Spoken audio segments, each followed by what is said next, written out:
Hey, Collateral Cinema listeners, Chazzle Dazzle here from the Trial by Air Variety Show podcast. Just taking a few seconds to invite you guys over to what we do. Much like Collateral Cinema, we are a grassroots podcast. We invite bands from all over the world to come in and we dig deep into their souls and find really cool stories to tell you, and there's tons of music every week, so subscribe to us wherever you subscribe to your podcast.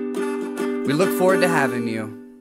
I'm Beau Maddox. I'm Robert Oregon. And I'm Ashley Chancellor. And this is Collateral Cinema.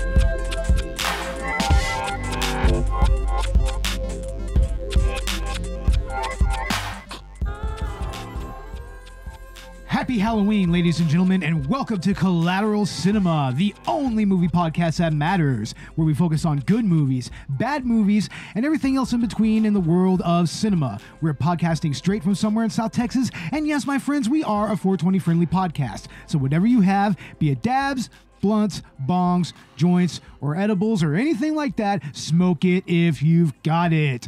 And yeah, it is the spooky season. Isn't that right, guys? Yep. Oh, yeah, and we finally have Robert back on the show. Finally. Jeez. Robert, goddamn Ortegon. God damn it, man. Where have you been? I was frozen in suspended animation. Oh, you were frozen in carbonite? Yeah. All right, he was frozen in carbonite, ladies and gentlemen. That's what happened to him. Alongside.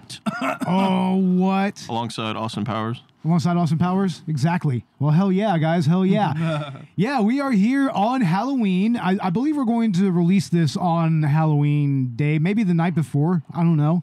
Yeah. Well, whatever time we release this, happy Halloween, everybody. I'm sure that everybody is probably done trick-or-treating. You got the kids back. You're wanting to watch a scary movie. And what better movie than the continuation of the Halloween franchise, Halloween Kills. That's what we are reviewing today. Robert, we were supposed to do this like last year, but COVID kind of screwed that over, right? Yeah, this was planned ahead in advance last year. It just never happened. Yeah, man. They postponed the freaking film date, dude. Damn. Yeah. Yeah, I mean, we just totally lost out. I mean, they could have actually released it on, streaming Peacock, services. like they did, right? Just like they ended up doing anyways. I mean, that's how we watched it. But back then, at that point during the pandemic, nobody had the balls to do that yet, so... Yeah, well, I mean, that's understandable. But, I mean, now it had a pretty good box office opening, right? I mean... Yeah. Like, what, $60 million? Oh, shit. And what was the original 2018 movie? What was that box office? God. That was... Overnight success, That was too. at least 50 million, right? Yeah, that was a lot. So, I mean, I don't know if this movie actually, jumped forward in profit in regards to the last one, but I'm not going to lie. I have some mixed feelings about this movie. There are a lot of scenes here that I really did like. There's a lot of characters that I thought was great to see again, but here in a little bit, we'll get into some of the issues I might have without spoiling too much. We're going to try to keep this spoiler free. Yeah, definitely. I mean, I liked Halloween 2018 better. I'll go ahead and say that, but I still like this one quite a bit. I see it as a continuation, and if we look at this new Halloween trilogy as a single film, and we consider this like the second act that just kind of drags on a little bit, I'm cool with it. Halloween 3. Halloween 3, yeah, Halloween Ends. I think that's what it's going to be called, right? Yeah. I guess from the first one till 2018. And Halloween Kills, that would be the Season of the Witch, right? I don't know. But which order are we doing this in? Obviously the H40 timeline. H40. Yeah, H40 be 2018. Yeah, that would be a 2018. And Halloween Kills is still the same night. It's even dated the same night. Yeah, Halloween Kills is the same night, which is a lot like what Halloween 2 was for the original. Yeah. Of course, that's been decanonized in this timeline, but I like how this is sort of a reference to that, because a lot of what happens in this movie are the missing bits from Halloween 2018, where, like what happened the rest of that night. People talked about it, but we never really got to see it. So if anything, the flashback scenes in this are almost their version of Halloween 2. Yeah. It even goes as far as taking place in a hospital, which is exactly how Halloween 2 actually unfolded. Yeah, it was hospital scene. Yeah. And I mean, I like the original Halloween 2. I really do. I really like the hospital setting in the original Halloween 2.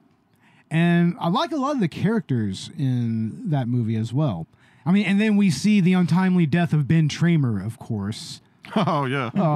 We did. Poor Ben. But in this timeline, Ben Tramer lives. Ben Tramer lives, as far as we know. He's alive somewhere, dude. He's alive somewhere, yeah. Ben Tramer lives, and that is going to be monumental in Halloween Ends, okay?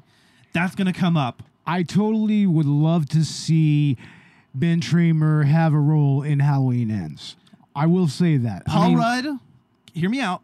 Paul Rudd is Ben Tramer. Yeah. Yes. I love it. Paul Rudd is Ben Tramer. That is perfect. That is perfection. That could happen. It could totally happen. You're right. They need to bring back Danielle Harris too. I mean, yeah, give Danielle Harris a role. Exactly. Like a cameo role, but like it's a family thing, right? Where we mentioned that a Jodie lives in this timeline. Exactly. I mean, I guess if we can have all the other original Halloween actors in this movie, Jamie, sorry. Yeah. I said Jodie. I'm thinking of Beyond Two Souls. Oh my Lord. It's okay. It's all right, Ash. Yeah. We all get things twisted sometimes. I haven't seen like 4, 5, or 6 really, so yeah. But we have 6 right now running in the background. Yeah. First time Michael where Myers. It's the first time we see Paul Rudd, and first time we see the Cult of the Thorn, right? Paul fucking Rudd. Oh, Wasn't that hinted at the end of 5 though? The Cult of Thorn. Yeah, it was. It was definitely. I haven't seen definitely. it. I know of it. I got them all, dude. I should bring them over here. Yeah. We should have a Halloween marathon, probably on Halloween. We need that would actually be fun. I mean, TV's gonna be playing them, right? The MC channel or something. But back to Halloween Kills. For me, I had some issues with it. First off, I mean, what really worked in the original 2018 movie, to me, kind of falls flat here. Like, I mean, there wasn't any real standout moments in this movie except maybe the firefighter scene and maybe the end scene where they're beating up on Michael. But other than that, I don't know if that has a standout moment like, say, the neighborhood crawl that Michael undergoes in the first 2018 movie. Where he's walking through the neighborhood. It's almost like one shot. It has that music going, and he's just searching, and he just kills like a number of people in succession, like pretty much nonstop. And that was a really great cinematic moment, and I just don't feel like I saw anything like that in this movie. I mean, we won't really spoil any particular scenes, except maybe what was shown in the trailer. Yeah. I mean, we want to keep this mostly spoiler-free, but, I mean, we will go out and say that there is one scene in particular where the town gets to beat the fuck out of Michael, and it is great. It is great. I mean, we won't say where that happens, but, I mean, like we said, I mean, there is the hospital scenes here, which is a lot more chaotic. The hospital scenes are chaotic. I do like the opening scene, and that's, of course, where we see, how Michael got out of the situation in Halloween 2018, which is nice because, that was the very first thing, I was thinking in my head is, how the fuck does he get out of a burning building that was, trapped in the cellar and shit? Yeah. But they actually explain it pretty well, and it makes sense, and you're like, oh. Yeah. It does actually make sense. It's not a swap out like Resurrection. Yeah. Halloween H2O. Yeah. Robert, what did you think of the actual gore and the actual horror violence in this particular scene, in the firefighter scene? Man, that was great. He was just doing his part, Yeah, he was doing his work. He went to work, right? Yeah, he was doing his part and thanking the firefighters for their service, Yeah. Taking the firefighters. God damn it. Stupid. I'm this sorry. motherfucker right here. I'm sorry. Michael doesn't give a fuck. He's a machine. He just does. And I love how he's portrayed in the, in these two films, 2018 Halloween and in Halloween Kills.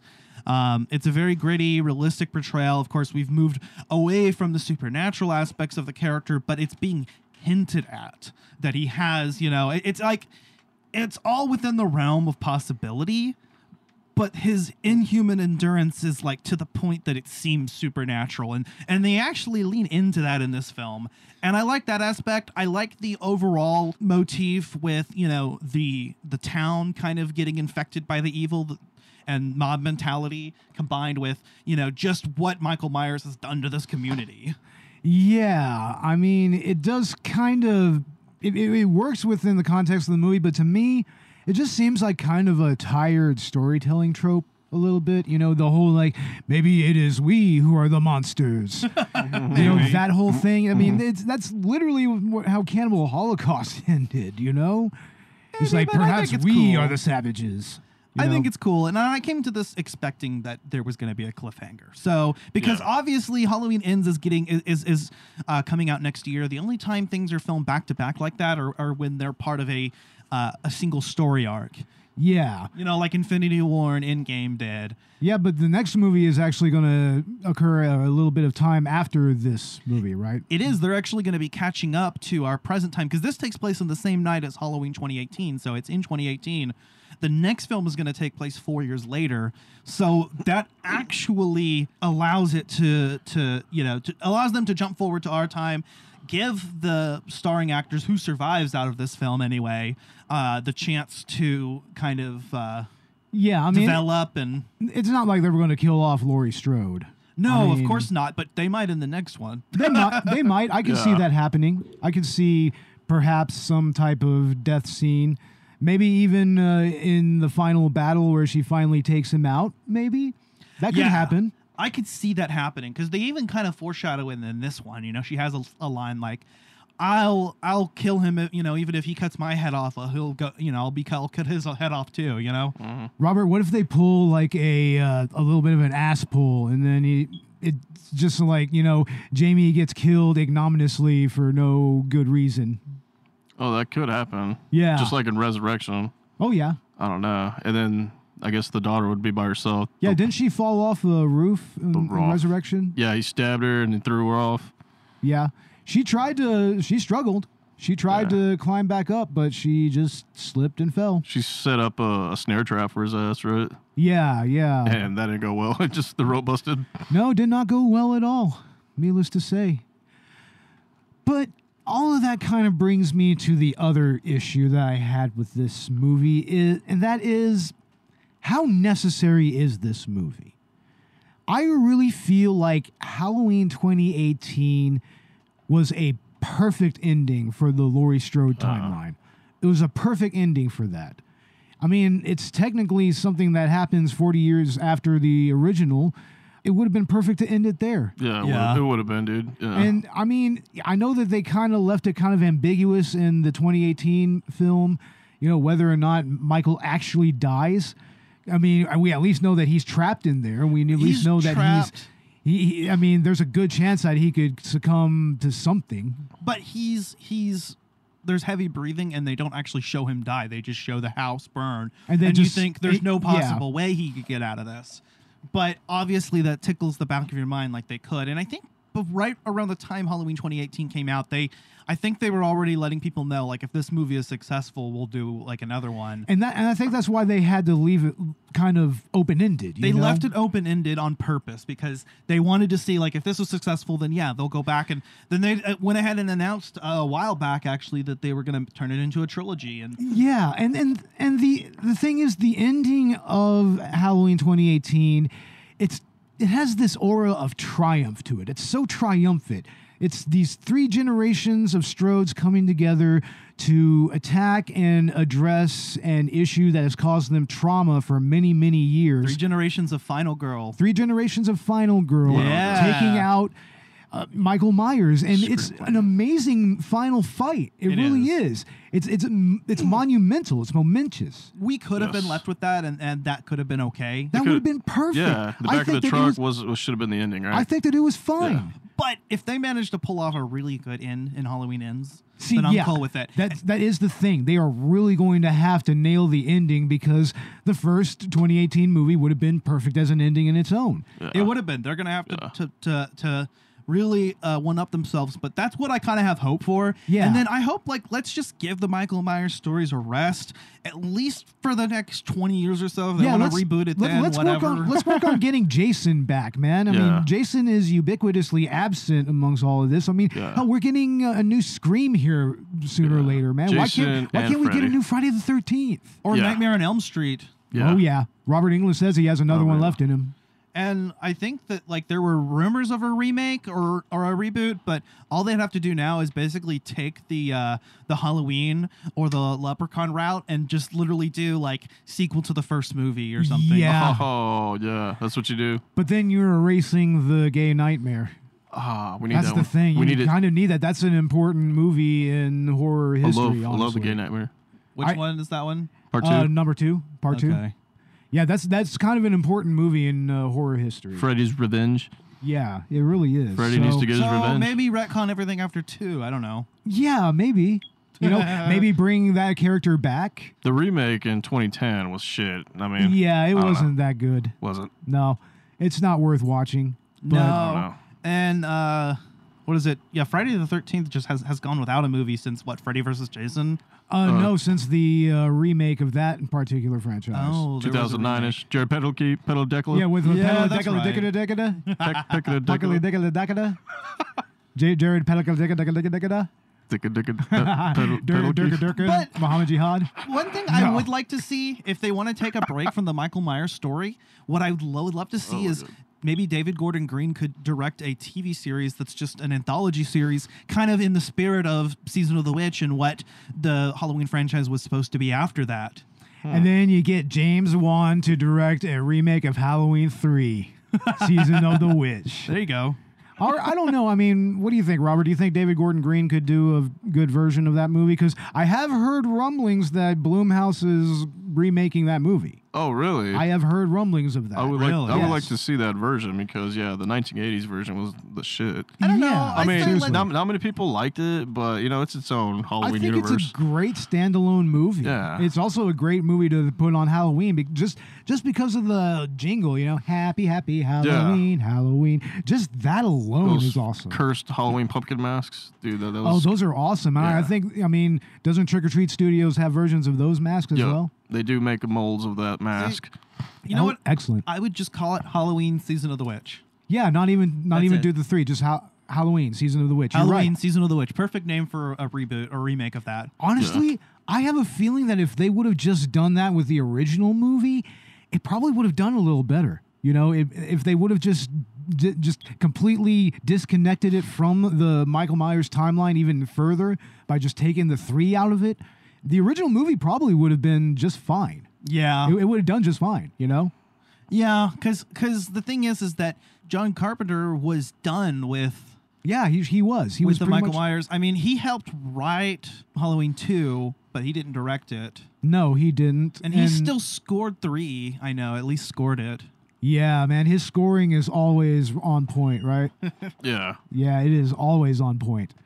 And even in this movie, his score is fucking superb. So, I mean, he always puts a lot of love in his work. Yeah. So that's what I love about John Carpenter. It's like there's real love in the scores that he puts out. Yeah, and even in this movie, because he scored this one and Halloween 2018. Yeah. And so, in essence, these films kind of have the John Carpenter seal of approval, so to speak. I mean, he's involved in them. I think he's an executive producer or something, too, if I'm not mistaken. Yeah, he is, alongside who else? Danny McBride and David Gordon Green. Aren't they producers as well? I think Yeah. so. Writers and directors. Writers and producers and Yeah. directors. Yeah.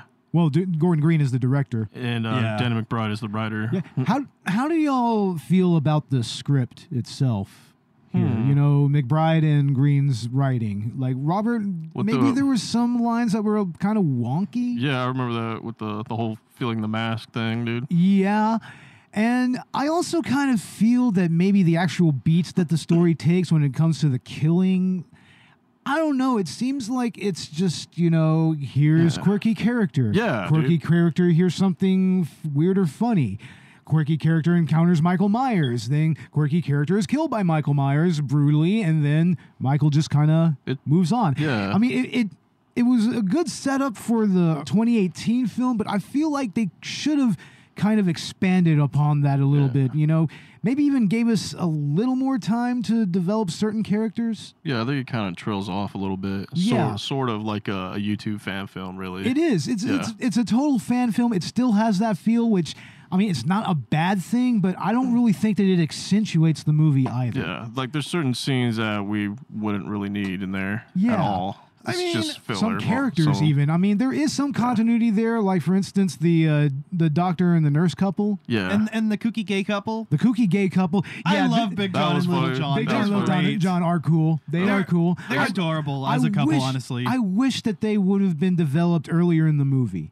Yeah, I really do. They do come back, and they're the kooky gay couple that bought the Myers home because, of course, they did. Yeah, they're Big John and Little John, and they call each other that. I am guaranteeing that they are fans of true crime podcasts. Yeah. You know, which is interesting because the 2018 movie was all the events were pretty much set in motion by true crime podcasters. That's true, or at least they provided the mask. Yeah, they were the ones that taunted Michael and made him want to get his mask back. Yeah. If they would have just left him alone, I think Michael would have been docile. Oh, they stirred him up, dude. Yeah. They stirred his ass up. Yeah. They stirred the fucking pot. Yeah. It's like bringing the leprechaun out of the tree. Right. That's right. That's right, Potter and family. Podcasters did it. Podcasters caused this. Michael! This motherfucker. But yeah, Ash, what are your opinions on the script? I mean, I like it. Like I said, I thought the script was stronger in Halloween 2018, but Halloween Kills is still great for me. I actually do like their introduction into kind of these quirky side characters that I know just serve the purpose of being victims later, but there's a little bit of continuity in their appearance for a couple of them. And I think, you know, Halloween 2018 already did that really cool fucking scene where he just kills characters like in like a single shot, and then like the camera pans around and he kills some more characters in like a single shot. That was cool as hell, but they already did that. So, I mean, I think they just kind of wanted to go in a different direction this time and sort of, you know, add a little bit of personality to the victims. Yeah, and I get that they really wanted to make Haddonfield a character in and of itself. Right. You got the character of Haddonfield. Yeah, and in a way, in the first Rob Zombie Halloween, he tried to do that a little bit, just, you know, by the different characters and everything, but he fell flat there, and I kind of feel like this is almost maybe a peg below that. It's almost feeling like a Rob Zombie movie here. And I don't know if that's a good thing or a bad thing. It's basically one redneck character cussing up a storm away from being a Rob Zombie movie to me. That's really what especially the scenes in the hospital with all the town folk. Like Halloween 2. Yeah, it just kind of feels exactly like that. The white horse, pretty much white horse thing. Oh, the white horse. I am sorry. That shit was garbage. Dude, that was stupid. It was I don't know, dude. I don't know what the hell that was. The first zombie movie was good. The first zombie Halloween movie, there's some good things in there. Danielle Harris was really good in it, I thought. Sexy, as usual. Yeah, she was really cool. But I did not like anybody in the second Rob Zombie Halloween movie. And this movie comes dangerously close to that, I feel. Comes dangerously close to just being Rob Zombie. And whether you like his work or not, that will depend on whether you see that as a good thing or a bad thing. There you go. I mean, it definitely doesn't have Rob Zombie's writing style, but I mean, if they would have had a bunch more cursing and everything, yeah, it probably would have been pretty close to one. Oh, dysfunctional redneck families. Yeah. But how do y'all feel about the portrayal of Michael himself? I mean, you're still using James Jude Courtney and Nick Castle from the last film. So my suspicion is that, you know, they used the younger actor for the action scenes and for the stunt work, whereas any of the like mask off shots that you see in these two films, or maybe even just like his stalking, is probably Nick Castle. Probably. Some of the close-ups would be maybe Nick Castle too, right? I would imagine so, yeah. Do y'all think that he still feels like the Shape in this one, like he did in 2018? Because I think that is what the 2018 film did rather well, was capturing Michael as the Shape, as the boogeyman, as the guy coming out of the shadows to just strike you down. In that flashback opening scene, I think that they really capture that. And honestly, they have I guess we should go ahead and say that there is a Donald Pleasance cameo here. Yep. They actually managed to pull it off, I think. It didn't look bad, though. It didn't look bad at all. And he does the rush, and like which we don't normally see Michael Myers rush. We just see him kind of just appear there, but we see what obviously happens usually off screen, and then it cuts to just another scene of him like just suddenly down the stairs. You know, that quick movement where he's already there and he's just creeping, because most of the time he's just creeping. He just walks forward. That's that shape thing. You know, he's just kind of superfluous. He just kind of moves, you know, like water almost. You know, why does he drive a car? Because he's just a machine and he's just going to figure out how to do it, but probably not well. Yeah, probably not well. He probably actually hit a few pedestrians on the way to Haddonfield, I'd imagine. In the original Halloween film, you know, it said that he drove his way there, but of course in this one we see him drive a car and just crash right away. So my opinion is that he probably got pretty fortunate. Yeah. But even if he had broke down, which maybe he did, even if he had broke down, he would have fucking just kept walking until he got there. Well, remember in the first original 1978 film, he got his jumpsuit from a mechanic. That was like his first on-screen victim, I believe. Yeah. Yeah, it was actually the mechanic. They did that in Halloween 2018 too. He stole the coveralls from the mechanic. The mechanic. They actually did the same thing. They had to have the coveralls. You know, that's part of the costume. Same thing in part 4. There was mechanic, and then Rob Zombies was like some truck driver dude, right? Yeah, it was a truck driver. Yeah. What do you think about the mask in this one, Robert? I know you just ordered it, right? Yeah, I ordered the Halloween Kills mask straight from Trick or Treat Studios. Awesome. Yeah. They just sent me the receipt, so it's on its way. We're going to do a fan film with that for sure. We've got to do a short film. Myers versus Tramer. It needs to be the Ben Tramer film. The Ben Tramer story. All right, Beau, you're Ben Tramer. Robert, you're the Shape. Be the Shape. Fuck yeah. All right. I'm down for this. Yeah. Myers versus Tramer. Ben Tramer lives. Hell yeah. Be like Kit versus Evil Kit. I don't know. Yeah, right. Hey, we have to film it on Halloween.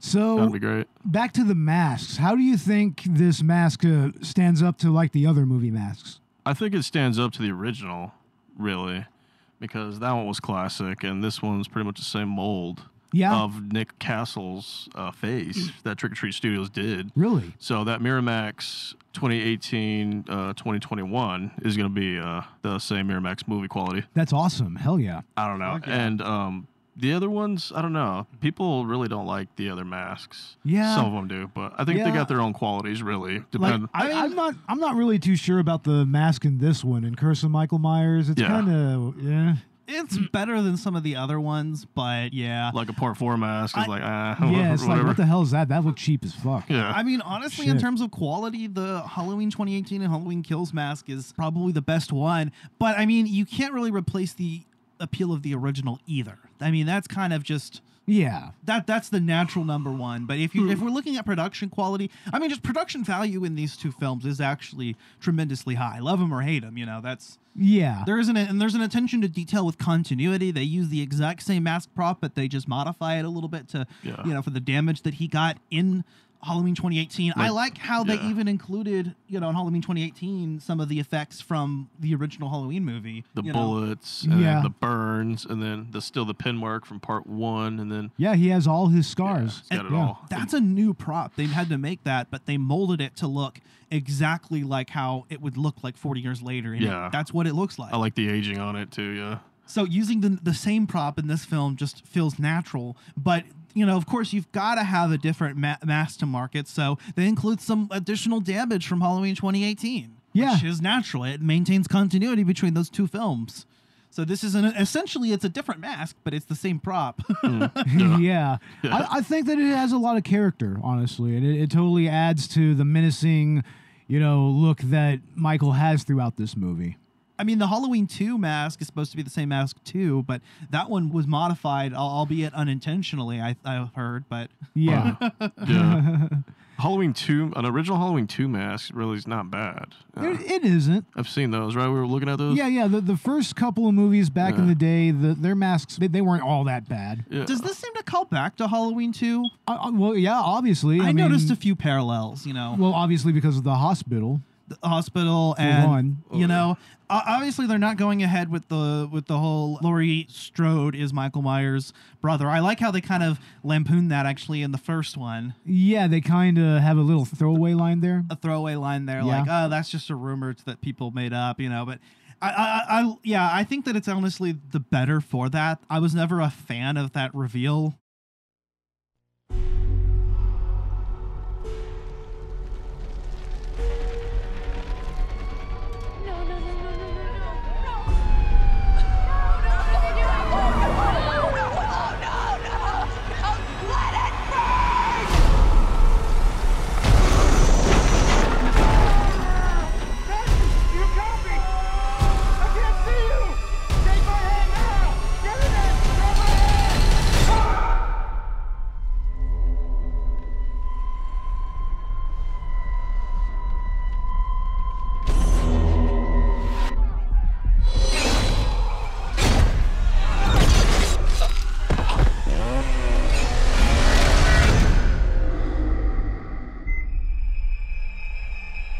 My grandmother was right. The boogeyman was real. It's over. We can't hurt anyone ever again. No one told you. Told me what? Somebody in there? Michael Myers is alive.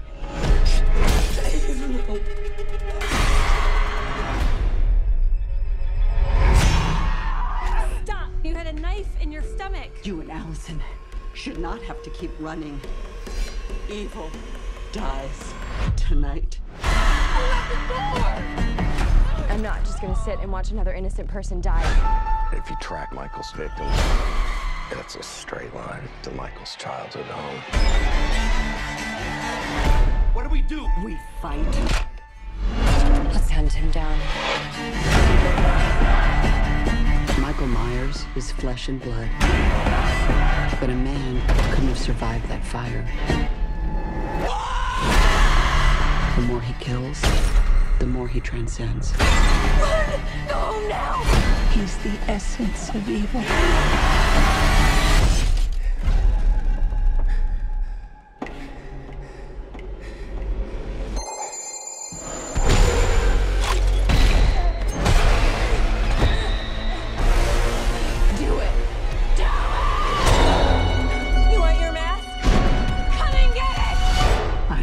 For you, Michael.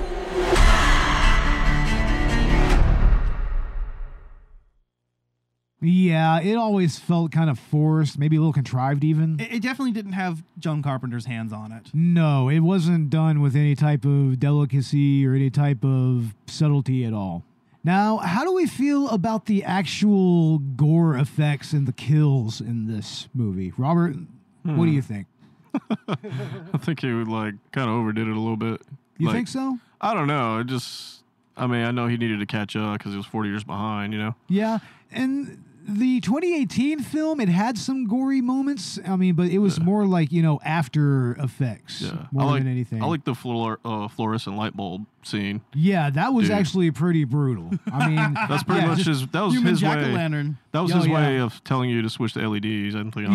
Exactly, man. And they even continue, you know, this theme that they have going in the opening scene. Halloween 2018 used a very similar opening scene to the original, same font and everything, but they had the pumpkin instead of just a regular jack-o'-lantern. It was a decayed one that was regrowing, so it was essentially like resurrecting and kind of like the reboot, the time lapse, the rebirth, decaying pumpkin. Dude. No. I think that's meant to symbolize the return of Michael Myers and you know the return of the shape, the resurrection of the shape, so to speak. Yeah. But in this movie, they start with multiple jack-o'-lanterns in the background, and I think what that's meant to symbolize is that the evil has already infected the community of Haddonfield. Not only just jack-o'-lanterns, but jack-o'-lanterns that are straight up on fire. They're burning. Yeah, they're already burning. Yeah. So, I mean, that hatred and everything that is riled up, I mean, it's pretty much evident in the even in the title sequence. Yeah. So and that's an ongoing theme. And I guess some people might see that as a little bit contrived or a cliche, but I like it. I thought it was a nice touch. I mean, it's definitely a way that they can do not more of the same, but something a little different. Yeah.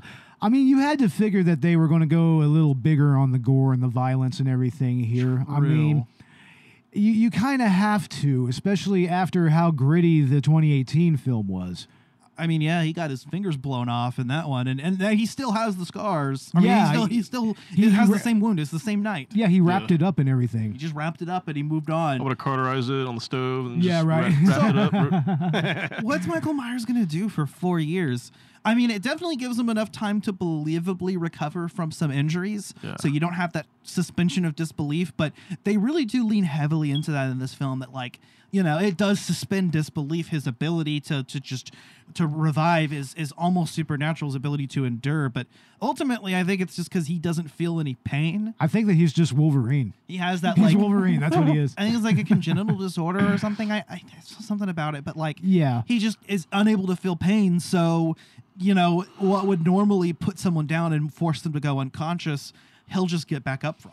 Well, Jesus, how many slugs did he take from a 38? He took all 6 slugs? All 6 of them, dude. Right and in this movie, he takes a few slugs from at least a 9 or a 45. Yeah. At the very least. A third film on the same night would just completely break all credibility. So having 4 years to heal and catch up to today's time, I think, actually will make this new one work. I have a lot of hope for it. He's got a lot of healing to do, right? Plus, it establishes new traumas for Laurie and her granddaughter and her family to kind of undergo and to try to work through. And they can have, like, moved the fuck away and gone somewhere else, but maybe they hear he's in Haddonfield and they go there to end it. They come to him. Yeah. I don't know. That would be cool. I mean, it still feels like the 2018 film was still a better way to end it. Yeah, it just feels that. And that's just why I feel a lot of this feels kind of wasted. Like earlier tonight, we watched it again.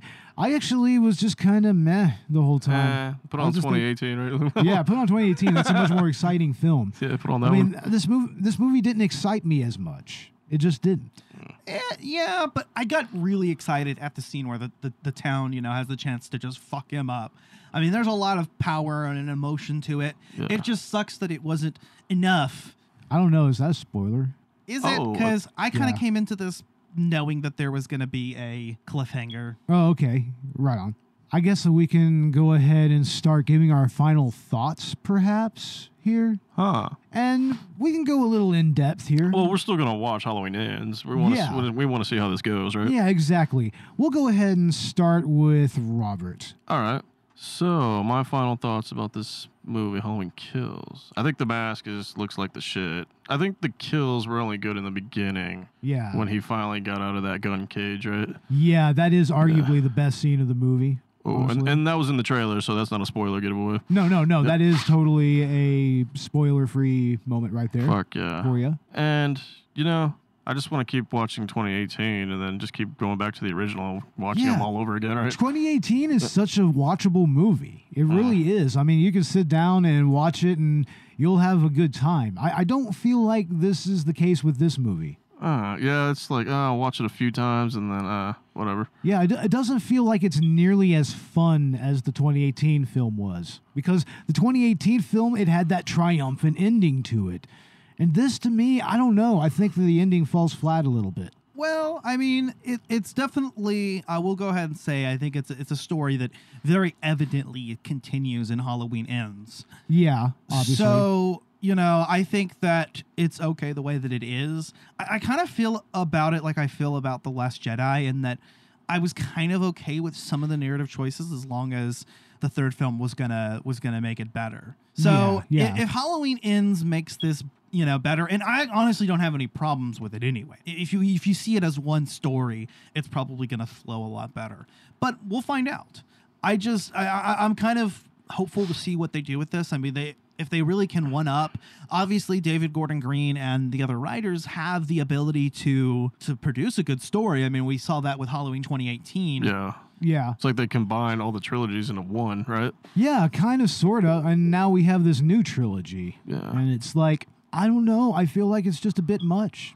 I mean, I like it. I think it's good. I'm hopeful for Halloween Ends. Let's kind of make it or break it here. Yeah. But hopefully it's good. And I see Halloween Kills as a good film. It's not as good as the 2018 movie. I don't know how well I can compare it with really any of the other Halloween movies because I haven't really seen them. Yeah, I mean, you do kind of have to... I mean, I've seen Halloween 2. Yeah, you do kind of have to get with the original continuity to really understand where this particular continuity stands. I haven't seen the Rob Zombie films. I haven't seen 3 through 6. I haven't seen the H2O films either. Yeah, the H2O timeline is kind of interesting a little bit. 20 years later there. Yeah, you know, maybe. But, I mean, with my final thoughts on the movie, like I said... This is a real mixed bag to me. There's a lot that I like and a lot that I really want to like about this movie. I like the way that Michael is portrayed. He still is the Shape here. He's actually a lot more terrifying in this movie.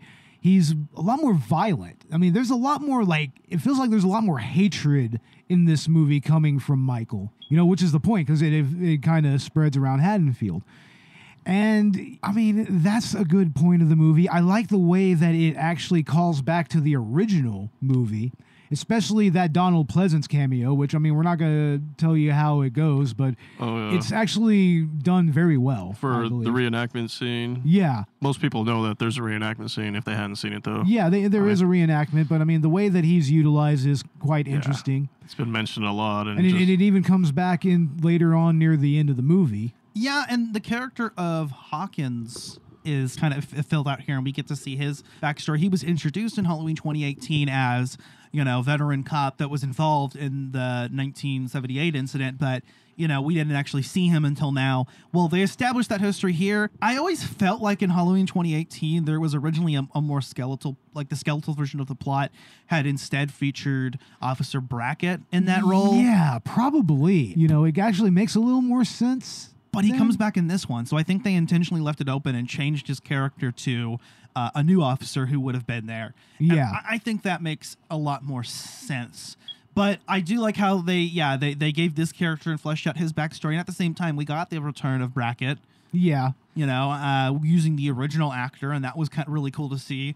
Jamie Lee Curtis and Michael Myers are played by their original actors. Yeah, but I really feel that another point is that Jamie Lee Curtis, I feel, is maybe a little underutilized in this movie. Yeah, well, right. She's very underutilized. Lying in the hospital the whole time. Yeah, she's lying in the hospital injured most of the time. I think it's because she's going to take a central role in the next one. Yeah. I think he stabbed her for surgery. Yeah, and I understand that it did allow her daughter and her granddaughter to kind of stand out a little bit, but even then, I kind of feel like those characters got really lost in the milieu of this movie. They got really lost in it all. And I mean, I think that's maybe kind of an issue with the script a little bit, you know?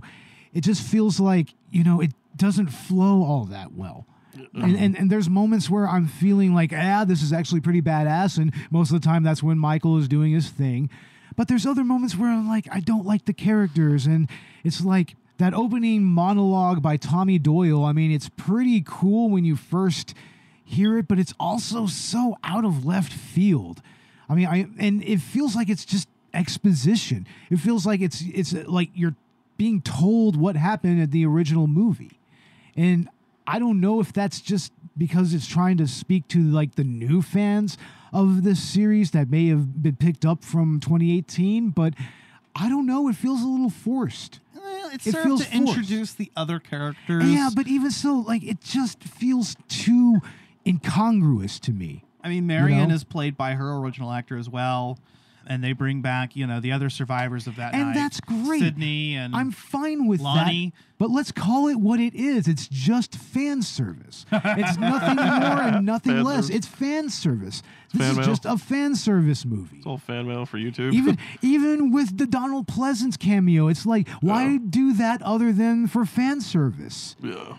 And making it gorier and everything. And that's why I feel like it's a lot more empty. Exactly. It's more obviously a fan film than the 2018 movie. You can literally go out and make your own Halloween film. Yeah. Exactly. I mean, we're talking like that quality of it, but it's cool. Maybe that's just me. I mean, and maybe it's just me as well, you know? I mean, I still feel like 2018 would have been a perfect place to either stop the timeline and maybe kind of go back to the night of the original and kind of work with that, because those moments in this movie was actually pretty decent. Yeah. That's what I thought.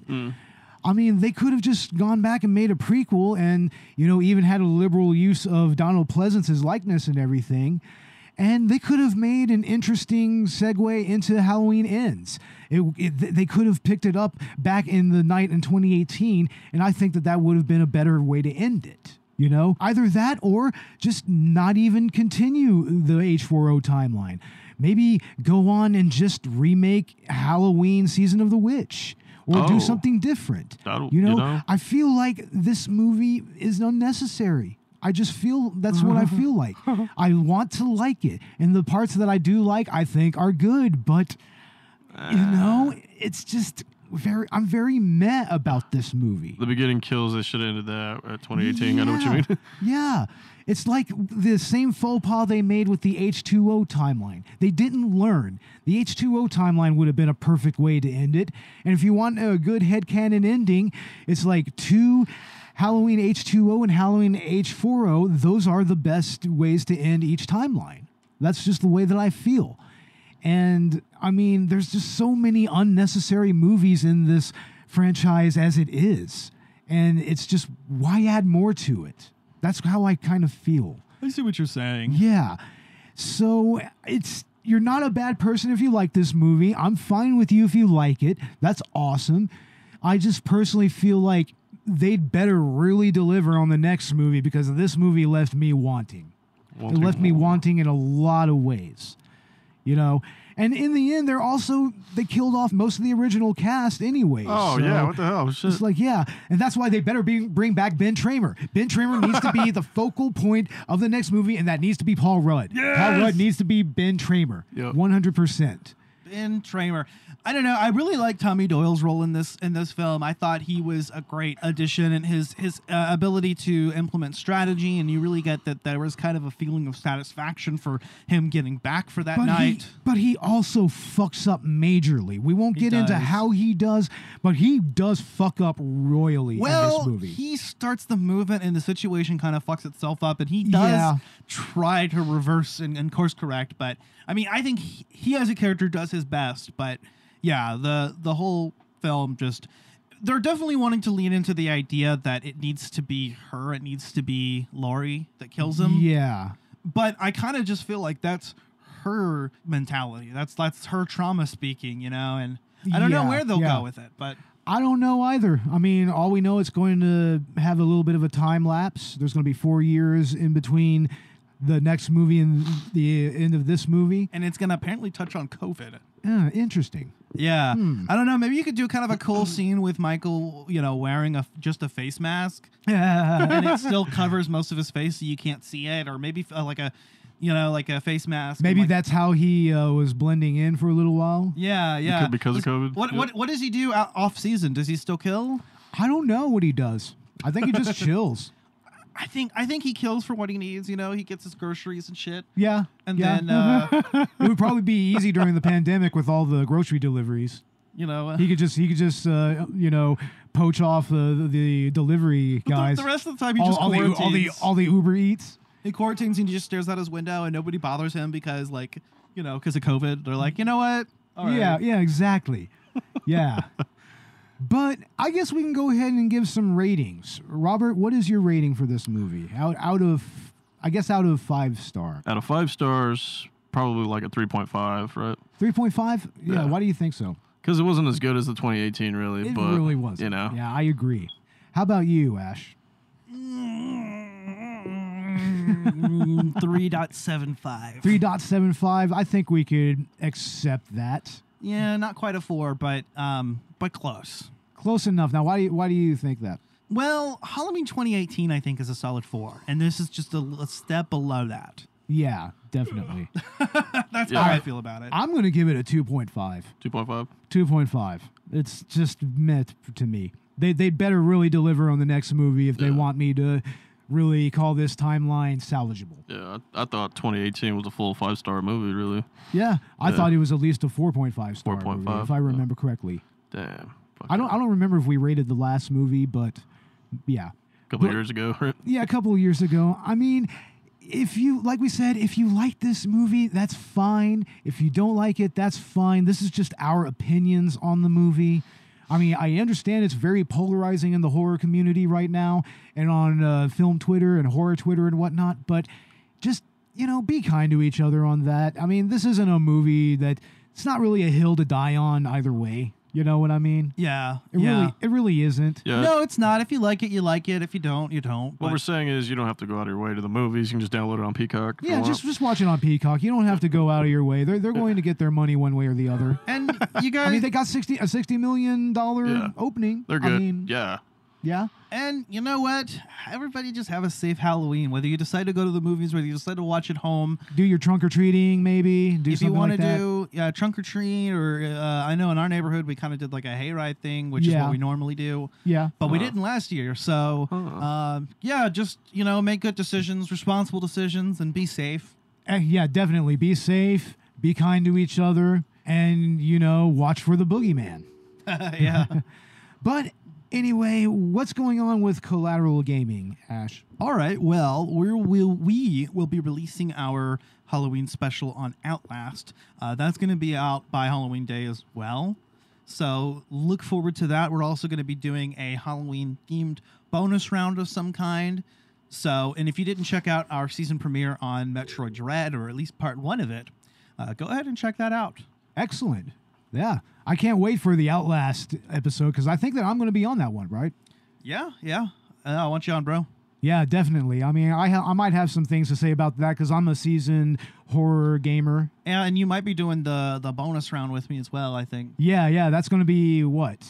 We are going to be doing top 5 horror games plus a review of Silent Hill 3. Silent Hill 3, yeah. We were watching a retrospective of that last night, right?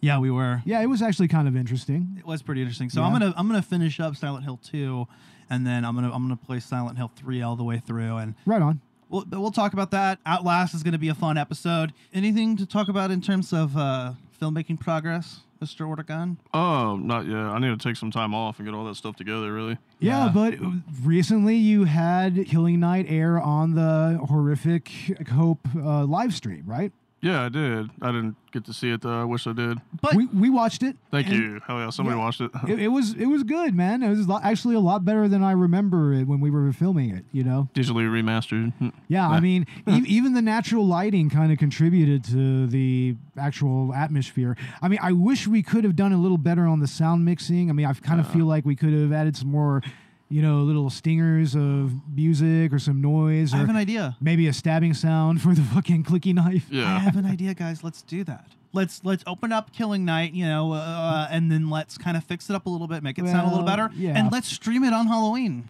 Yeah. Maybe we could. You could. Maybe we could stream a better version of it on Halloween. That could be cool. Yeah, I was experimenting with filters, too, and just trying to clean it up. Awesome. Hell yeah. And, it seems pretty easy. We need to add some more Foley to it, maybe. Cancel out the clicking of the... Yeah, we can always go back and redo all that. Yeah, we could. So, maybe look for that down the pipeline, and also look for Texas Sundown, which is currently in production. Yeah. Yeah. I mean, we're going to get that together here very soon. We're going to have to, because I don't want to sit on it. I mean, honestly, that's why we went kind of bi-weekly with our schedule again, so we can have the time to kind of put into that. I have 34 hours of PTO I need to use, so I'll probably cash in all that. Yeah, definitely. And we can start doing something. And what's next? The kid with the WRX? Yeah, as soon as I get that car together. Hell yeah, man. Or maybe one of the Halloween fan films, we can just jump right into that. Well, it's probably not going to be out tonight. I might have it out tomorrow, but we will have by this time it will already been out. We're going to have our episode on Scream that we did with SWO Productions, Mr. Stu, of the Stu World Order. And we also have a director's cut on Scary Movie. Yeah, that's going to be in the works. That's going to be released, I think, maybe either a day or two before Halloween. Yeah, I mean, it's already recorded. We just have to edit it. Might not even edit it, honestly. It's a director's cut episode. We might not even do that. And we did an episode with Stu on the SWO podcast about Blade. So look for that coming out very shortly, hopefully. And also, I think that maybe our stream is still up on Twitch, maybe for the Horrific Hope live stream. Yeah, I think if you check out Victims and Villains Twitch account, they do have saved recordings of, I think, both of our spots. Yeah, we've done like 3 of them now, I think. Yeah, and so, if you want to check out Killing Night, just check out Robert's YouTube channel. Yeah. That too, or IGTV, which is easier. A rough cut of Killing Night, mind you. I mean, it is a rough cut, but we just wanted to get it out. I'm actually pretty proud to have my name on it. Me too. Yeah. I'm proud to have my name on it. We were sitting on it too long. I'm like, dude, let's just put it out. Who cares? I'll throw it out for free. We're not going to charge anything. Yeah, it still looks good. But anyway, yeah, that's what's coming up with Collateral Cinema, and you can find Collateral Cinema and Collateral Gaming on Spotify, YouTube, Google Podcast, Apple Podcast, and wherever else you get your podcasts. Our social media is Facebook, Instagram, and Twitter. Look for us on Patreon. We have $1 and $5 tiers, and we have full-length film commentaries there. You can play a movie, and you can listen to our stupid asses fucking talking about movies. Yeah, we have everything from Freddy Got Fingered to House of the Dead to The Room even. So check us out there. And also, hell, we're even on Tumblr and WordPress. You can find us there. And also look for us on Good Pods. Yeah, maybe if we get enough listeners and we get enough followers, maybe we can start climbing up on the indie podcast ranking there. That would be really cool. So, yeah, check us out there. Share that particular episode everywhere you can. And, yeah, look for new Collateral Cinema coming up. We're going to be doing the Star Wars prequels with the Spy Hards podcast. First episode, we're talking about the first 2 movies. And the second episode, we're going to be talking about the third movie and its related media, namely the Clone Wars, right? Yeah, we're going to probably touch on the Clone Wars a little bit and other related media, just so that we can kind of split that up in a way that makes sense. And then there's a lot to talk about that's in association with Revenge of the Sith, which I think deserves a little bit more time than episodes 1 or 2 individually. Yeah, because it's arguably the best movie out of that particular trilogy. Yeah, so I think that split up kind of works. But yeah, I'm excited to do that. That was my suggestion on the podcast. And then I guess in December we'll have our Christmas special. And yeah, that's going to be Last Ounce of Courage with Captain Nostalgia from Victims and Villains. And that's going to be a lot of fun. It's a War on Christmas movie, people. So yeah, I'm expecting some responses to this. This is probably going to be our first true troll episode.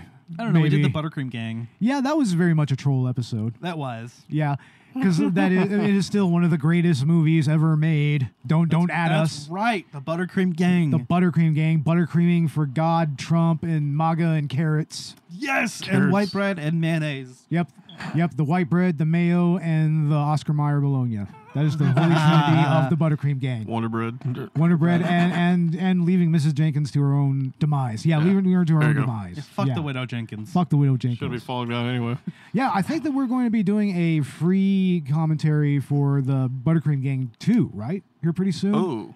Yeah, that'd be a lot of fun, right? On the director's cut? It's like a Muppet Treasure Island cover. Yeah, I know. It's a hilarious cover on that movie. I really think it's hilarious. No, I think we should do a Patreon commentary on the Buttercream Gang and then a free commentary on the Buttercream Gang 2. Yeah, there we go. Yeah, we need to do some new commentaries anyway. Actually, It looks like a part 2 of Goonies cover, right? Almost. It does. It looks like the Goonies. It looks like a terrible version of the Goonies cover. It's really something else. And it's a movie that's something else. It has a lot of silly 90s conventions. It's a sillier movie than the first one. And unfortunately, it doesn't have Paul in it. So we need to watch that, dude. Yeah, we do. We do need to watch it. It's on YouTube, I believe. Oh. Yeah. Watch it. But anyway, I guess that we're just going to go ahead and get the hell out of here. Happy Halloween, everybody. Stay safe. Wear your mask. Get your vaccines. And smoke a shit ton of weed. Smoke a shit ton of weed and eat as much candy as you can if that is your thing. In fact, check your Halloween weed. Make sure there's no candy in there. Yeah, make sure there's no candy in the Halloween weed. We don't want that, right? Yeah. But with all of that said, I am Beau Maddox. I'm Robert Oregon. And I'm Ashley, the Shape Chancellor. And this was Collateral Cinema, the Halloween Special. Check out Halloween Kills if you want. If not, whatever. Laters.